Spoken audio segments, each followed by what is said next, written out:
నియోజకవర్గాల ఇన్ఛార్జీల మార్పుల కసరత్తును వైసీపీ కొనసాగిస్తోంది. ఇప్పటికే 3 జాబితాలు విడుదల చేసిన వైసీపీ ఇక తుది జాబితాను సిద్ధం చేస్తోంది.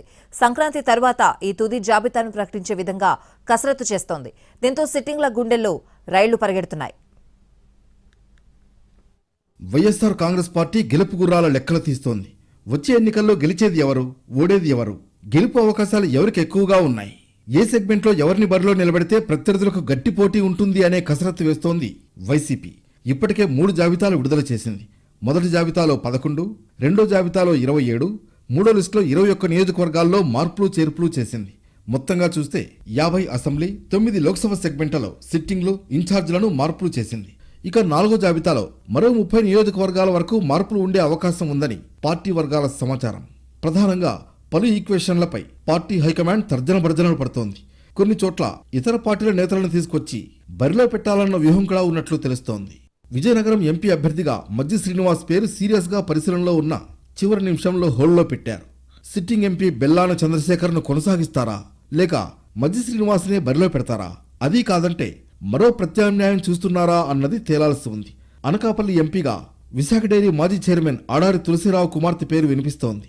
చోడవరం నుంచి కరణం ధర్మశ్రీని మార్చి అనకాపల్లి లోక్సభ బాధ్యతలు ఇస్తారన్న ప్రచారం కూడా ఉంది.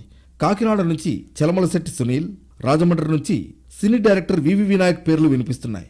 గుంటూరు నుంచి మాజీ ఎంపీ మోదుగుల పేరు ప్రచారంలో ఉంది. నరసరావుపేటలో సిట్టింగ్ ఎంపీ లావు కృష్ణదేవరాయల్ని తెప్పించి బీసీ అభ్యర్థికి ఇవ్వాలని పార్టీ భావిస్తోంది. అయితే పలనాడు జిల్లా ఎమ్మెల్యేలు మాత్రం కృష్ణదేవరాయలకే మరోసారి అవకాశం ఇవ్వాలని ముఖ్యమంత్రి జగన్ను కలిసి వివరించారు.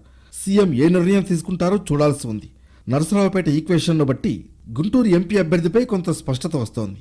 టీడీపీ నుంచి ఒక నేత వచ్చే అవకాశం ఉందని, ఆయన రాక ఖరారైతే టికెట్ ఆయనకే అన్న ప్రచారం జరుగుతోంది. ఒంగోలు ఎంపీ అభ్యర్థి అంశంపై కూడా పీఠముడి వీడలేదు. మాగుంట ఉంటారా, పార్టీ వీడతారా అనే అంశంపై పార్టీకి స్పష్టత లేదు. ఒంగోలు ఎమ్మెల్యే మాజీ మంత్రి బాలినేని మాగుంటకే ఒంగోలు అవకాశం ఇవ్వాలని పట్టుబడుతున్నారు. పార్టీ అధిష్టానం ఇంకా స్పష్టత ఇవ్వలేదని సమాచారం.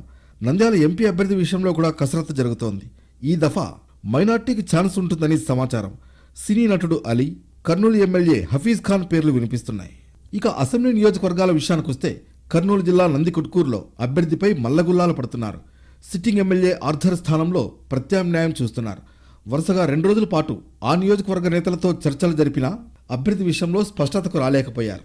వెంకటగిరి నియోజకవర్గ ఇన్ఛార్జ్ నేదురుమల్లి రామ్కుమార్ను మార్చే అవకాశం ఉందని మెట్టుకూరు ధనుంజయ రెడ్డి పేరు ప్రచారంలో ఉంది. మడకశిర, సింగనమల నియోజకవర్గాల్లో సిట్టింగ్లకు షాక్ తప్పదు. కొవ్వూరు, గోపాలపురం నియోజకవర్గాల్లోనూ మార్పులు లేదా స్థానచలనం ఉంటుందని టాక్. కృష్ణా జిల్లా తిరువూరు నియోజకవర్గం నుంచి తాజాగా టీడీపీ నుంచి వైసీపీ కండువా కప్పుకున్న నల్లగట్ల స్వామిదాస్ పేరు వినిపిస్తోంది. మంత్రి గుడివాడ అమర్నాథ్ భవిష్యత్తు ప్రస్తుతం అగమ్యగోచరంగానే ఉంది. రెండో జాబితాలో ఆయన ప్రాతినిధ్యం వహిస్తున్న అనకాపల్లికి కొత్త ఇన్ఛార్జ్ మలసాల భరత్ కుమార్ను నియమించింది పార్టీ. అమర్నాథ్కు 3వ జాబితాలో కూడా చోటు దక్కలేదు. మొత్తం మీద ఫైనల్ లిస్టులో చాలా మంది సీట్లు గల్లంతయ్యే ఛాన్స్ ఉందని సమాచారం.